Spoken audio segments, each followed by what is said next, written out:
14 septembre 2025. L'église monolithe de Saint-Émilion. 8h47. Un homme traverse la nef bondée, sa main agrippant fermement quelque chose sous sa veste. Le père Stéphane Dubois lève l'hostie consacrée. L'assemblée s'incline. L'homme accélère sa marche. Des témoins diront plus tard que l'air est devenu glacial. Ce qui se produisit ensuite allait être capturé par 17 téléphones différents et changer des milliers de vies à jamais. L'humidité, lourde et prégnante, pesait sur Saint-Émilion en ce samedi matin. L'église monolithe, sanctuaire souterrain unique en Europe, se préparait pour sa messe de 9h. Creusée dans le calcaire, cette structure extraordinaire se cachait sous le village médiéval, ses murs de pierre brute retenant des siècles de prières dans leurs fissures silencieuses. Le père Stéphane Dubois, 52 ans, accomplissait ses rituels d'avant-messe avec une précision née de l'habitude. Il servait cette paroisse depuis 17 ans. Il connaissait chaque tache sur le sol en pierre, chaque éclat dans les bancs de bois sombres. À l'extérieur, sur la place du marché, les vendeurs installaient leurs étals de vin et de macarons. Les touristes déambulaient, appareils photo en main, ignorant la tension qui se nouait sous leurs pieds. La vie pulsait de son chaos normal. À l'intérieur, dans la pénombre de l'église creusée, les fidèles se rassemblaient. Madame Monique Leclerc, une veuve au visage doux et ridé, serrait son chapelet, murmurant des prières pour son petit-fils malade. Une étudiante, stressée par ses examens, allumait un cierge dans une alcôve latérale, la flamme projetant des ombres dansantes sur la roche. Des vignerons aux mains calleuses et aux vêtements tachés de terre s'agenouillaient sur les derniers rangs. L'église contenait 600 personnes ce matin-là. Une affluence normale pour un samedi. Ce que personne ne remarqua, c'était l'homme à la veste grise près de l'entrée. Il se tenait immobile tandis que les autres s'agenouillaient, s'asseyaient, se signaient. Son nom était Léo Martin, 34 ans, né dans une banlieue défavorisée de Marseille. Ses mains tremblaient légèrement. Sa mâchoire était crispée. À l'intérieur de sa veste, le métal froid pressait contre ses côtes. Le père Dubois apparut, revêtu de ses ornements verts. L'orgue, dont les notes semblaient sourdre de la pierre elle-même, commença à jouer. Les voix s'élevèrent dans des cantiques familiers. La cérémonie suivit son rythme ancien, une chorégraphie perfectionnée sur 2 millénaires. Prière d'ouverture, lecture, psaume responsorial. La congrégation répondait automatiquement, leurs lèvres formant des mots mémorisés depuis l'enfance. Léo s'avança pendant la lecture de l'Évangile. De petits pas, délibérés, ses yeux fixés sur le prêtre. Sa veste grise dissimulait complètement sa main droite. Les caméras de sécurité, discrètement installées dans les anfractuosités du roc, enregistraient tout, bien que personne ne surveillât les moniteurs en temps réel. Le sacristain, à l'entrée, aidait une femme âgée à trouver une place. L'homélie commença. Le père Dubois parlait du pardon, de la miséricorde, de l'amour pour ceux qui nous persécutent. Sa voix, amplifiée par le système de sonorisation, résonnait contre la pierre, calme et mesurée. Il n'avait aucune idée que dans 3 minutes et 47 secondes, il devrait mettre en pratique tout ce qu'il prêchait. Léo atteignit le 3e rang. La prière eucharistique approchait. Le moment le plus sacré. Le père Dubois leva le calice. La congrégation s'agenouilla. Les mots anciens emplirent l'espace souterrain. Corps du Christ, sang du Christ, mystère de la foi. C'est à ce moment que Léo s'engagea dans l'allée centrale. Le père Dubois tenait l'hostie consacrée en élévation. Les fidèles inclinaient la tête. Le moment s'étira, éternel, suspendu entre la terre et le ciel. Puis un bruit. Des pas rapides, lourds. Léo se mit à courir. Sa veste grise s'ouvrit. Une lame brilla sous les lumières artificielles. 20 cm d'acier, acheté 3 jours plus tôt dans un magasin de bricolage à Bordeaux. Son visage était déformé par la rage et autre chose. Une douleur. Des blessures profondes, non cicatrisées, qui n'avaient rien à voir avec le prêtre devant lui. Madame Leclerc fut la première à lever les yeux, son cri déchirant le silence recueilli. Le père Dubois se tourna, ses yeux s'écarquillèrent. L'hostie demeurait dans ses mains levées, figée en pleine consécration. Pendant un instant, l'église entière sembla exister dans une photographie. Le bras de Léo se replia, la lame pointée vers l'avant. La distance entre eux s'effondra pour devenir nulle. 2 hommes au premier rang bougèrent. Nicolas Lambert, un agent de sécurité en congé, bondit de son siège. Stéphane Bernard, un chauffeur de TER, se jeta en avant. Ils étaient trop loin. Les mathématiques de la distance et de la vitesse jouaient contre eux. L'élan de Léo le portait en avant. La lame descendit. Le père Dubois ne bougea pas. Il se tenait enraciné, l'hostie consacrée toujours élevée, ses lèvres murmuraient une prière, non pas une demande de sécurité, non pas un appel à l'aide, juste les anciens mots de la consécration prononcés dans un souffle qui, d'une manière ou d'une autre, remplit tout le sanctuaire. La lame arriva à quelques centimètres de la poitrine du prêtre. Les témoins décrivent ce qui s'est passé ensuite de différentes manières, mais certains détails restent constants. La pression de l'air a changé. Plusieurs personnes l'ont ressenti, comme l'instant avant un orage, lorsque l'atmosphère elle-même retient son souffle. Les lumières fluorescentes vacillèrent. 3 d'entre elles s'éteignirent. Le système de sonorisation émit un bref son aigu. La main de Léo s'arrêta. Pas ralenti, arrêté. Complètement figé en plein mouvement. Son visage enregistra la confusion, puis la terreur. Il essaya de retirer son bras. Il ne bougeait pas. Il essaya d'avancer. Ses jambes refusèrent. Sa bouche s'ouvrit. Aucun son n'en sortit. La congrégation regardait, médusée. Certains étaient encore agenouillés. D'autres s'étaient à moitié levés, pris dans un mouvement interrompu. L'agent de sécurité et le chauffeur de TER atteignirent Léo, mais s'arrêtèrent à 1 mètre de lui, comme si une barrière invisible les empêchait d'approcher davantage. Le père Dubois abaissa lentement l'hostie. Ses mains tremblaient maintenant. Il la déposa délicatement sur le corporal. Quand il regarda Léo, l'expression du prêtre ne trahissait aucune peur, seulement de la tristesse. Une tristesse profonde, profonde, qui sembla le vieillir de 10 ans en 10 secondes. Ne partez pas. Ce qui suit a été analysé par des théologiens, des psychologues et des scientifiques. Les images ont été visionnées plus de 100 millions de fois, mais rien ne peut vous préparer à ce que les témoins disent avoir vu. L'église resta silencieuse. Ce silence impossible et complet qui donne l'impression d'une pression contre les tympans. Personne ne bougeait. Personne ne respirait. L'instant s'étira au-delà du temps normal, entra dans un espace où les secondes ne signifiaient plus rien. Puis la lumière changea. Pas de façon spectaculaire, pas comme un éclair ou un feu. Une douce luminescence dorée commença à émaner du muret, où se tenait la grande statue de Notre-Dame de Lourdes. La lumière grandit progressivement, comme une aube se levant dans le sanctuaire souterrain. Elle ne projetait aucune ombre dure. Au lieu de cela, elle semblait remplir chaque recoin, chaque crevasse d'une douce chaleur. Madame Leclerc, serrant toujours son chapelet, regarda la lumière se propager.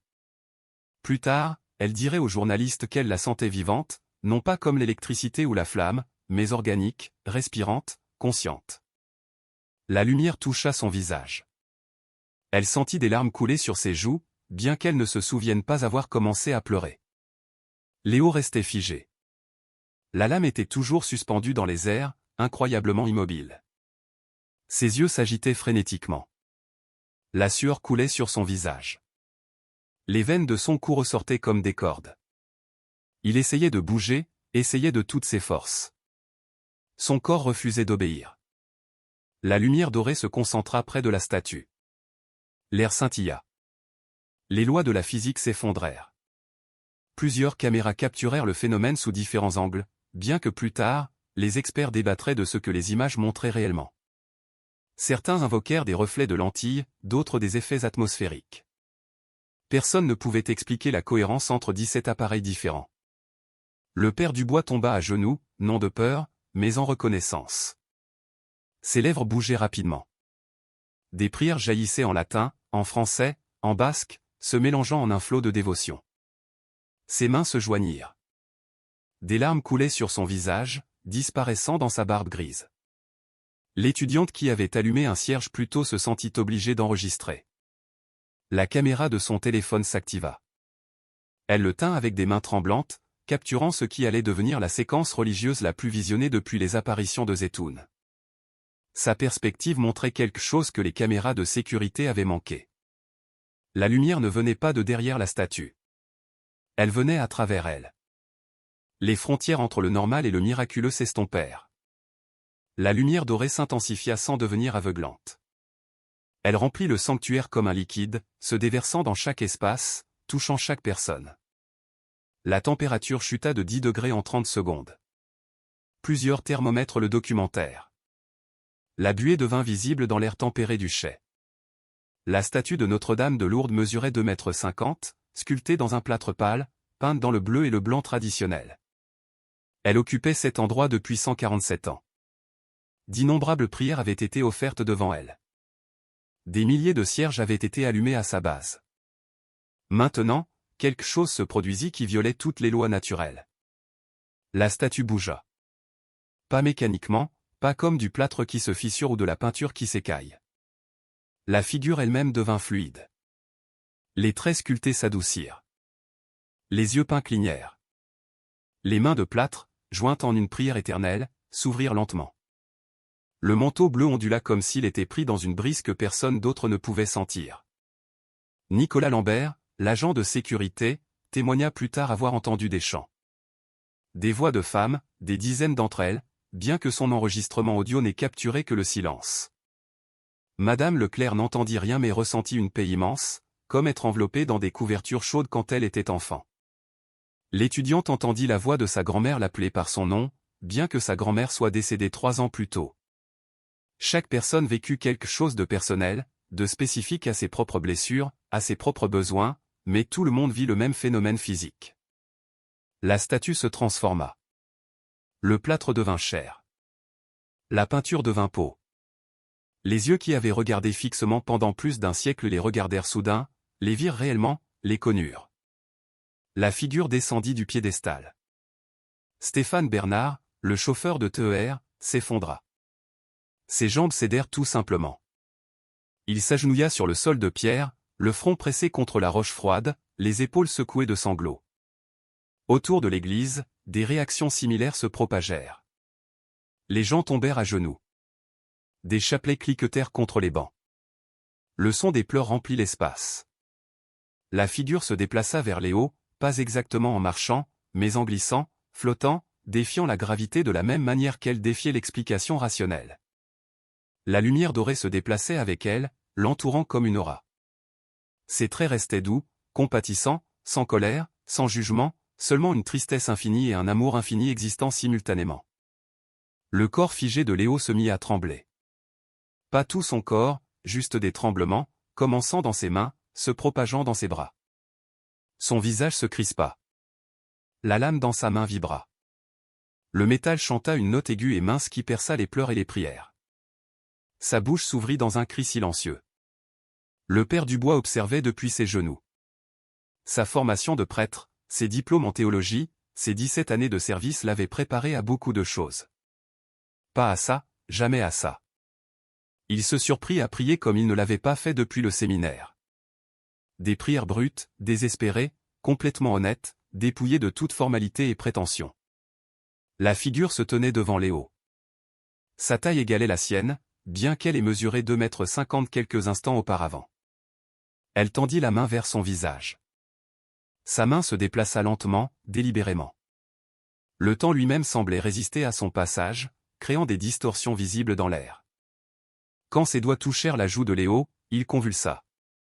Son corps entier fut secoué d'un spasme. La lame tomba de sa main, cliquetant contre la pierre. Le son résonna comme un coup de tonnerre. Le sort qu'il avait figé se brisa. Il s'effondra en avant, non pas en tombant, mais en s'abaissant comme si des mains invisibles le guidaient doucement vers le sol. Continuez à regarder. Les professionnels de la santé qui ont analysé ces images ont trouvé des anomalies qui n'ont toujours pas été expliquées. L'évaluation psychologique qui a suivi a révélé des détails sur le passé de Léo qui rendent ce qui se passe ensuite encore plus profond. Léo atterrit à genoux. Ses mains se posèrent sur le sol. Son front toucha la pierre. Des sanglots déchirèrent sa poitrine. Pas des pleurs doux. Un chagrin violent qui secouait son corps et sonnait comme quelque chose se déchirant de l'intérieur. Il haletait entre les cris. Des mots sortirent en français et en arabe mêlés. Des excuses, des confessions, des prières qu'il n'avait pas prononcées depuis l'enfance. La figure s'agenouilla à côté de lui. Sa main resta sur son visage. L'autre main se déplaça vers sa poitrine, se posant sur l'endroit où la rage et la douleur avaient vécu pendant des années. La lumière dorée s'y concentra. Elle s'enfonça dans son corps. Plusieurs témoins ont décrit l'avoir vu se répandre en lui comme de l'encre dans l'eau, se déplaçant dans ses veines, l'illuminant de l'intérieur. Léo hurla, non pas de douleur, mais de libération. Tout ce qui avait été enfermé en lui, tout le poison qui avait couvé et grandi, se déversa. Le son remplit l'église, ricocha sur les murs, sembla secouer les fondations, puis cessa. Silence complet. Même sa respiration devint inaudible. La figure se releva. Léo resta agenouillé, mais maintenant il était calme, paisible. Ses mains jointes, ses yeux fermés, des larmes coulaient sur son visage, mais son expression ne montrait aucune angoisse, seulement un abandon complet, absolu. La figure se tourna pour faire face à la congrégation. Chaque personne dans ce sanctuaire sentit son regard se poser sur elle individuellement. Madame Leclerc dira plus tard que c'était comme être vu entièrement, chaque péché, chaque honte, chaque secret, tout visible et pourtant sans condamnation, seulement de l'acceptation, seulement de l'amour. Les lèvres bougèrent, aucun son n'émergea que les enregistrements aient capturés, mais toutes les personnes présentes entendirent des mots différents pour des personnes différentes, des messages qui s'adressaient à leur douleur spécifique, à leur lutte particulière. L'étudiante entendit des paroles de réconfort sur son avenir. Nicolas entendit le pardon pour des erreurs qu'il avait commises 20 ans auparavant. Madame Leclerc entendit que son petit-fils guérirait. Le père Dubois entendit la confirmation de sa vocation. Son choix de servir. Sa décision de rester dans cette paroisse malgré les offres de postes plus sûrs et plus prestigieux. Tout était validé, tout était béni, tout était nécessaire. La lumière dorée commença à s'estomper. Elle se retira progressivement, pas de disparition soudaine, pas de sortie spectaculaire. Elle diminua simplement, se repliant sur elle-même comme la marée se retire du rivage. La figure devint moins distincte. Les traits se brouillèrent. Les frontières entre la chair et le plâtre, entre la présence et la statue, recommencèrent à fusionner. Le père Dubois se leva sur des jambes tremblantes. Il se dirigea vers l'autel où la figure s'était tenue. La statue était dans sa position d'origine. Plâtre pâle, peinture bleue et blanche, traits sculptés figés dans une prière éternelle. Rien ne suggérait qu'elle avait bougé. Rien, sauf les 600 fidèles agenouillés, en état de choc et de révérence. Et Léo, toujours à genoux, pleurant encore, mais transformé. Quelque chose d'essentiel avait changé en lui. La rage qui l'avait poussé à franchir les portes de cette église, qui avait guidé la lame vers un homme innocent, s'était évaporée. Brûlé par ce qui venait de se produire. Le chauffeur de TER se leva le premier. Stéphane Bernard s'approcha lentement de Léo. Plus de peur maintenant, plus d'hésitation. Il posa sa main sur l'épaule du jeune homme. Léo ne tressaillit pas, ne résista pas. Il leva les yeux. Ses yeux étaient rouges de larmes, mais clairs, lucides, présents d'une manière qu'ils n'avaient pas été auparavant. Les gendarmes entrèrent, de vrai cette fois, répondant aux appels de panique. Ils s'arrêtèrent sur le seuil. La scène devant eux n'avait aucun sens. Un couteau à terre, un agresseur effondré, un prêtre debout, indemne, une congrégation dans divers états de choc et d'extase. Pas de lutte, pas de violence, juste une paix écrasante qui semblait tangible, comme une présence en soi. Nicolas Lambert expliqua. Ces mots sortaient vite, fragmentés. Il montra la statue, fit un geste vers Léo, essaya de transmettre l'impossible. Les gendarmes échangèrent des regards. L'un vérifia sa radio. Un autre examina le couteau sur le sol, en prenant soin de ne pas le toucher. Léo parla.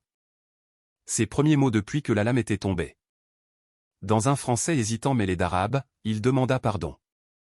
Pas spécifiquement au père Dubois, à tout le monde, à l'église, à Dieu, à la Vierge dont la statue se dressait silencieuse et immobile contre le mur.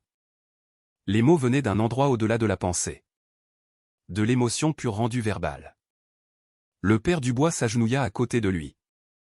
Les mains du prêtre tremblaient alors qu'il faisait le signe de croix sur la tête de Léo. Il prononça des bénédictions en latin. Des mots anciens de protection et de miséricorde. Sa voix se brisa. Son sang-froid professionnel vola en éclats face à l'ampleur de ce qui venait de se passer. Madame Leclerc se leva et s'approcha. Elle sortit son chapelet de sa poche. Les perles de plastique bon marché captèrent la lumière. Elle les pressa dans les mains de Léo. Il les agrippa comme une bouée de sauvetage. Ses jointures blanchirent. De nouvelles larmes coulèrent sur son visage. Les secours arrivèrent 15 minutes plus tard. Ils trouvèrent une scène qui défiait leur formation. L'agresseur priait.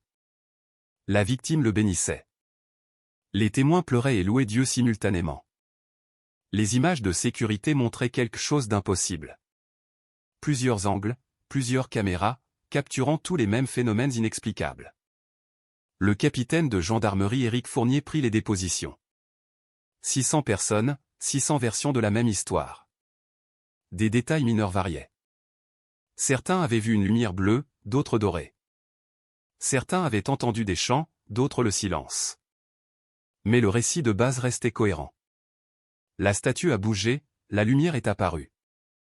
Léo a été arrêté non par une intervention humaine, mais par quelque chose au-delà des capacités humaines. Le personnel médical examina le père Dubois. Aucune blessure, pas une égratignure. Une santé parfaite pour un homme de 52 ans qui venait de survivre à une tentative de poignardage. Ils vérifièrent sa tension artérielle. Normal.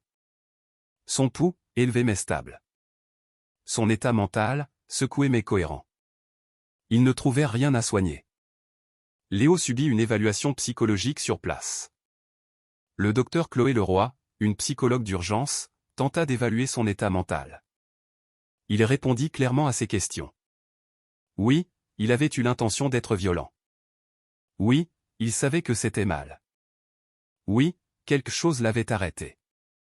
Quelque chose qu'il ne pouvait expliquer, mais qu'il sentait dans chaque cellule de son corps. Le couteau fut soumis à un examen médico-légal. Lame de 20 cm, acier au carbone, acheté légalement 3 jours plus tôt dans un magasin de bricolage à Bordeaux. Le ticket de caisse dans le portefeuille de Léo confirmait l'achat. Les images de surveillance du magasin le montraient l'achetant avec un jeu de tournevis et du ruban adhésif. La préméditation était établie au-delà de tout doute. Ce dont vous avez été témoin jusqu'à présent est documenté par de multiples sources. Mais l'histoire de Léo révèle pourquoi ce moment était inévitable et pourquoi ce qui s'est passé ensuite allait changer à la fois sa vie et celle du père Dubois pour toujours. La nouvelle se répandit rapidement. Les réseaux sociaux explosèrent. Des vidéos téléchargées depuis 17 téléphones différents inondèrent Facebook, YouTube, TikTok en quelques minutes. Miracle et Saint-Émilion devint une tendance mondiale en moins d'une heure. Les théologiens du monde entier commencèrent à disséquer les images. Les sceptiques parlèrent d'hallucination collective. Les croyants y virent la preuve d'une intervention divine. Le cardinal de Bordeaux arriva à 11h30. Le cardinal Jean-Luc Moreau, 67 ans, servait l'Église de France depuis 40 ans.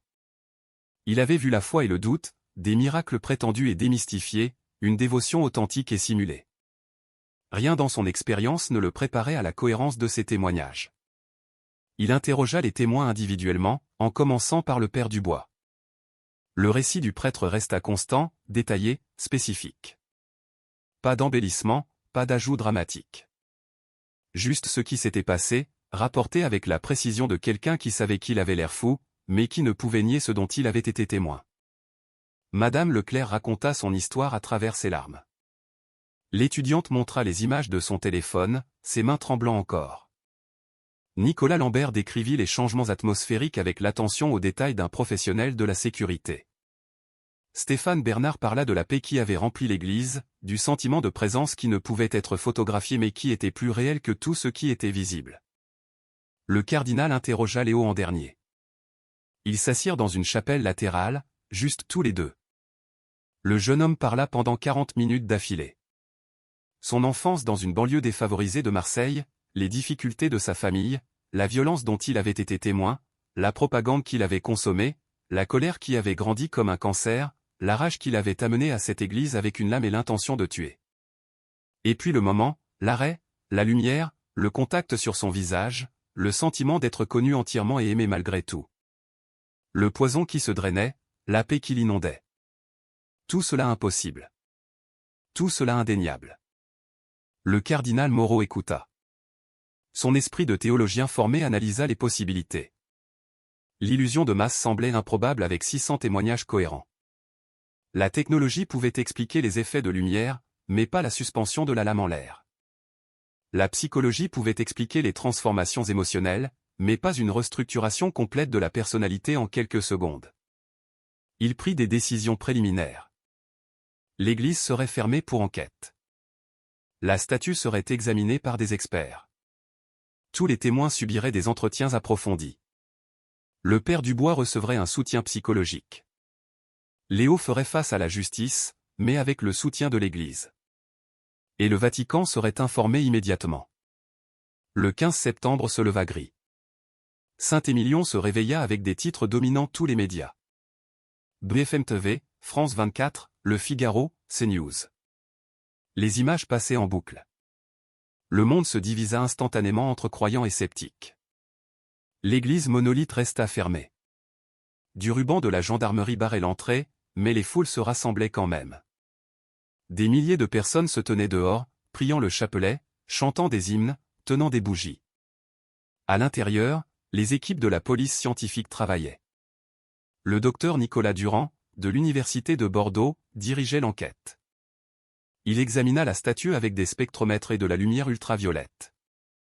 Des échantillons de plâtre montrèrent un vieillissement normal, aucun matériau biologique, aucune preuve de transformation. La statue était exactement ce qu'elle paraissait être, du plâtre sculpté, rien de plus. Pourtant, les images montraient autre chose. Le docteur Durand examina les 17 vidéos différentes image par image. La transformation semblait authentique. Aucune preuve de manipulation, aucun signe d'image de synthèse, juste quelque chose d'impossible se produisant en temps réel. La lame présentait son propre mystère. Elle s'était arrêtée à exactement 23 cm de la poitrine du père Dubois. Le docteur Durand testa toutes les possibilités. Champs électromagnétiques, répulsion magnétique. Rien n'expliquait la cessation soudaine et complète du mouvement. La physique ne le soutenait pas. Le docteur Chloé Leroy mena des évaluations psychologiques de tous les témoins principaux. Elle utilisa des outils d'évaluation standardisés, dépistage du TSPT, test de réalité, évaluation de la fonction cognitive. Tout le monde testa normalement. Aucun signe de psychose. Aucune preuve de délire partagé. Il rapportait des événements impossibles avec une clarté calme. Madame Leclerc décrivait l'intervention divine avec le même ton factuel qu'elle utilisait pour parler de ses courses. L'évaluation de Léo s'avéra la plus convaincante. Le docteur Stéphane Roussel, un psychologue, l'évalua sur 3 jours. Les changements de personnalité prenaient généralement des mois ou des années. Thérapie, médicaments, processus. Léo était passé d'une rage meurtrière à une acceptation paisible en quelques minutes. Cela violait tout ce que la psychologie comprenait du comportement humain. Les entretiens pré-attaque avec ses connaissances dépeignaient une radicalisation croissante, de la colère, de l'isolement, une rhétorique violente. L'homme qui était entré dans cette église était profondément perturbé. L'homme que la police avait arrêté était en paix. Structure de personnalité complètement différente, affects différents, vision du monde différente. La transformation était profonde, fondamentale, impossible, mais clairement réelle. Le Vatican envoya le cardinal Pierre Bertrand, préfet de la Congrégation pour les causes des saints. Il avait enquêté sur des miracles présumés pendant 30 ans. Fatima, Lourdes, Medjugorje. Il savait comment la foi et la psychologie s'entrelaçaient. Il interrogea le père Dubois pendant 6 heures. Le récit du prêtre resta constant, détaillé, spécifique, sans embellissement. Madame Leclerc fournit un témoignage émouvant. L'étudiante montra les images non montées de son téléphone. Le cardinal Bertrand les regarda 20 fois. Aucune preuve de manipulation. La conversion de Léo présentait des défis théologiques. Il restait musulman mais pratiquait différemment, pacifiquement, avec amour au lieu de colère. Le cardinal Bertrand trouva ce détail fascinant. Une véritable intervention divine ne forcerait pas la conversion, elle respecterait le libre arbitre. Le fait que la foi de Léo soit maintenue, mais vécue maintenant de manière authentique, suggérait une véritable rencontre spirituelle. La conclusion du Vatican vous surprendra, et ce qu'elle signifie pour les communautés catholiques et musulmanes change tout sur la façon dont nous comprenons la foi au-delà des frontières religieuses. Le cardinal Bertrand acheva son rapport préliminaire après 2 semaines. Ses conclusions restèrent soigneusement formulées. Des phénomènes se sont produits qui résistent à une explication naturelle. Une illusion de masse est peu probable étant donné la cohérence et le nombre de témoins. La transformation psychologique est documentée et cliniquement significative. Les preuves matérielles sont non concluantes mais les preuves testimoniales sont convaincantes. Recommande une observation continue. En langage Vatican, quelque chose s'est passé. Quelque chose de significatif. Qu'il soit strictement divin ou un phénomène naturel inexpliqué restait incertain. Mais le rejeter comme une illusion ou une fraude n'était pas justifié. Les preuves matérielles restaient minces. La statue ne montrait aucun changement. L'église ne contenait aucun résidu inhabituel, aucune preuve physique durable. Seulement les témoignages, seulement les vidéos, seulement les vies transformées. Mais ces transformations étaient indéniables. La restructuration complète de la personnalité de Léo. La foi approfondie du Père Dubois. 600 témoins dont la vie a changé fondamentalement. Des professionnels de la santé déconcertés. Des scientifiques sans explication. Des théologiens reconnaissant le mystère. L'enquête a conclu ce que les témoins savaient déjà. Quelque chose d'extraordinaire s'est produit le 14 septembre. Quelque chose qui a transcendé la réalité normale. Quelque chose qui a changé tous ceux qui l'ont vécu. Que ce soit un miracle ou un mystère, les fruits étaient réels. La transformation était authentique. L'impact se propagerait pendant des années. Pour comprendre le 14 septembre, il fallait comprendre les années qui l'ont précédé. L'histoire de Léo Martin a commencé dans un quartier en proie à des troubles sociaux à Lyon en 2017. Il avait alors 26 ans, travaillait dans le bâtiment, subvenait aux besoins de sa mère et de ses deux jeunes sœurs, menant une vie ordinaire jusqu'à ce que la violence détruise tout. Les émeutes durèrent des mois. Sa famille fut déplacée. Leur appartement fut saccagé. Son père mourut d'une crise cardiaque, provoquée par le stress. Léo enchaîna les petits boulots, regarda sa mère vieillir de chagrin, vit ses sœurs abandonner leurs études. La colère grandit lentement. Des questions sans réponse. Pourquoi sa famille? Pourquoi son père? En 2019, il rencontra des éléments radicaux.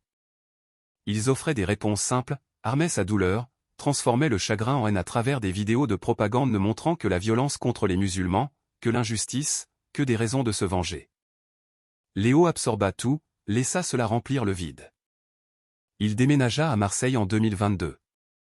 Sa mère pensait qu'il guérissait.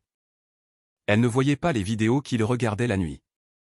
Ne savait rien des réunions où des hommes parlaient de djihad. Mais quelque chose le retenait. Il aidait ses voisins, restait gentil avec ses collègues.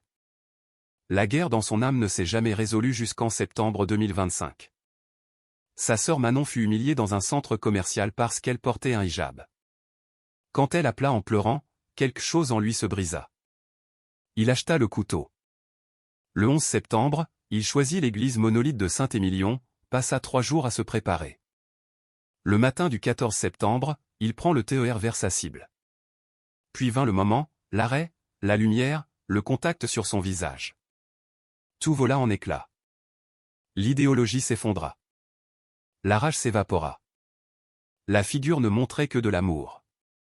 Submergent, transformateur.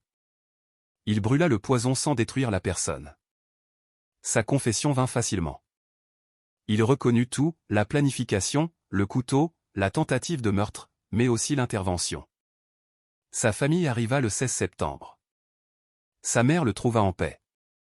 Il s'excusa pour les mensonges, les secrets, la violence qu'il avait presque commise. Elle lui pardonna immédiatement. Il fut jugé pour tentative de meurtre. Le père Dubois témoigna pour lui. Parla de pardon, de miséricorde, de rédemption. Le verdict tomba le 28 septembre. Coupable avec circonstances extraordinaires. 10 ans. Libération conditionnelle possible après 5 ans. Traitement psychologique obligatoire. Programme de dialogue interreligieux. Le père Dubois fut autorisé à lui rendre visite. Léo accepta tout. L'homme qui était entré dans cette église y était mort. Quelqu'un de nouveau en était sorti. Cette nouvelle personne purgerait sa peine, travaillerait à sa guérison, aiderait les autres à éviter son chemin. La lutte et la transformation du père Dubois furent réciproques. Le père Dubois retourna dans sa paroisse le 1er octobre. L'église rouvrit. La sécurité fut renforcée. La vie reprit son cours. Sauf que le prêtre n'était plus le même. Il luttait avec quelque chose d'inattendu. Pas la peur. Une confusion spirituelle. Pourquoi avait-il été sauvé? Qu'est-ce qui le rendait digne? D'autres étaient morts dans des églises. Des prêtres avaient été martyrisés. Pourquoi pas lui? Le cardinal Moreau lui rappela que les miracles n'étaient pas des récompenses pour le mérite. Parfois, la grâce arrivait, tout simplement. Mais cela ne satisfaisait pas l'âme du père Dubois. Il fit des recherches sur les apparitions mariales, cherchant des schémas, essayant de comprendre. Ses homélies changèrent, devinrent plus passionnées, plus urgentes. Il parlait de miséricorde, de pardon, d'amour divin. Certains paroissiens adoraient, d'autres trouvaient cela trop intense. Le diocèse lui suggéra une aide psychologique. Le docteur Antoine Fournier, un prêtre psychologue, travailla sur le traumatisme. Non pas d'avoir failli mourir, mais d'avoir failli regarder quelqu'un détruire sa vie à cause de lui.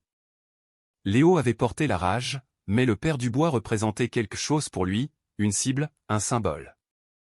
Le prêtre portait une culpabilité irrationnelle pour cela. Mais des questions plus profondes subsistaient, des questions de foi. Le père Dubois avait enseigné la miséricorde de Dieu. Maintenant, il en avait été témoin. Et être témoin changeait tout. Il commença à écrire des réflexions sur l'intervention divine et la responsabilité humaine. Des pages remplissaient des carnets. Il rendait visite à Léo en prison tous les mois. Il parlait de tout. De l'événement qu'ils avaient partagé, de ce qu'il signifiait, de ce qu'il exigeait d'eux. Ces conversations aidaient les deux hommes. Léo voyait que le père Dubois n'était pas surhumain, qu'il était brisé à sa manière. Le père Dubois voyait la transformation authentique de Léo. Les effets d'entraînement d'un moment impossible continuaient de se propager. Ce qui est arrivé au témoin remettra en question tout ce que vous croyez sur le pouvoir durable de l'intervention divine. Madame Leclerc l'approcha après la messe un dimanche, lui dit que la transformation fonctionnait dans les deux sens, que les miracles changeaient les témoins autant que les sujets, qu'il devait accepter la grâce plutôt que de remettre en question sa valeur. Sa sagesse simple le frappa plus durement que la psychologie sophistiquée. Le père Dubois s'effondra là, dans l'église. Il intégra l'expérience dans son ministère de manière authentique, non pas comme une plateforme, mais simplement comme une vérité. Il avait été témoin de la miséricorde. Maintenant, il la pratiquait. Il développa un ministère auprès d'individus anciennement radicalisés, travailla avec le docteur Stéphane Roussel, créa des programmes pour les personnes quittant des idéologies extrémistes, utilisant son expérience avec Léo comme fondement. Ce travail resta discret. Pas de publicité, juste un labeur patient avec des personnes brisées retrouvant leur chemin. Il découvrit que c'était sa véritable vocation. Pas de grands gestes, juste un travail individuel avec ceux que le monde avait abandonnés. Les effets continuèrent de se propager. Le petit-fils de Madame Leclerc guérit complètement. Elle devint catéchiste, enseignant aux enfants la miséricorde et les miracles. Nicolas Lambert entra au séminaire à 43 ans. Il se sentit appelé à la prêtrise après ce dont il avait été témoin. Stéphane Bernard lança une organisation communautaire aidant les familles musulmanes déplacées par les conflits. Marie, l'étudiante, termina son diplôme de théologie, rédigea sa thèse sur les apparitions mariales contemporaines, axée sur le 14 septembre, arguant que l'intervention divine ne nécessitait qu'une transformation authentique, pas une documentation parfaite. Le docteur Nicolas Durand publia ses découvertes dans des revues scientifiques, documenta les anomalies physiques qu'il ne pouvait expliquer, s'attirant les critiques de ses collègues. Il l'accepta. La vérité importait plus que la réputation. Le cardinal Bertrand soumit son rapport final, 300 pages. Sa conclusion resta soigneusement neutre mais penchait vers la reconnaissance. Des phénomènes se sont produits qui résistent à une explication naturelle. Les preuves testimoniales sont convaincantes. Recommande une observation continue. La transformation de Léo se maintint en prison. Il devint connu comme le pacificateur. Lorsque des bagarres éclataient, les détenus le cherchaient. Sa présence calmait les situations. Il donnait des cours sur le Coran en insistant sur la miséricorde, montrant comment la radicalisation déformait les Écritures. Sa famille lui rendait visite régulièrement. Sa mère racontait son histoire dans les centres communautaires, avertissant les parents des signes de radicalisation. Les relations islamo-chrétiennes à Bordeaux changèrent, non pas de façon spectaculaire, mais des fissures apparurent dans les vieux murs. L'imam Nicolas Dubois s'associa au père Dubois, créa des programmes éducatifs conjoints ciblant les jeunes à risque vulnérables à la radicalisation. Léo y participait par appel vidéo, partageant son parcours, mettant en garde contre les mensonges. L'attention des médias s'estompa fin octobre, mais ceux qui avaient été touchés par l'événement le portèrent en avant, non pas comme un spectacle public, mais comme une transformation privée se propageant à travers les relations et les actes quotidiens silencieux de miséricorde. Le père Dubois écrivit ses réflexions, publiées par une petite maison d'édition catholique française, 14 septembre, Réflexions d'un prêtre sur la miséricorde. Pas de marketing, juste une disponibilité pour ceux qui la cherchaient. Le texte résonna parce qu'il embrassait le mystère, reconnaissait les questions sans réponse. Léo le lut en prison. Il écrivit 10 pages au père Dubois. Il y décrivait son parcours continu, le travail quotidien de la rédemption, et concluait avec gratitude, non seulement pour le pardon, mais pour le témoignage. Le père Dubois l'avait vu au pire de lui-même et avait quand même choisi la miséricorde. L'Église installa une petite plaque près de la statue. 14 septembre 2025. Ici, la miséricorde a triomphé. Simple, sobre. Ceux qui savaient comprenaient. Le 14 septembre avait enseigné quelque chose d'essentiel. L'intervention divine ne visait pas à rendre la vie facile ou à supprimer tout danger. Elle visait à nous fournir ce dont nous avions besoin pour affronter la difficulté avec courage, pour transformer la douleur en compassion, pour choisir l'amour même lorsque la haine semblait justifiée. Le miracle continue dans chaque cœur qui entend l'histoire et choisit différemment. Choisis la miséricorde. Choisis le pardon. Choisis l'amour. Un moment impossible. Qui change encore des vies. Qui prouve encore que la grâce est plus réelle que le désespoir.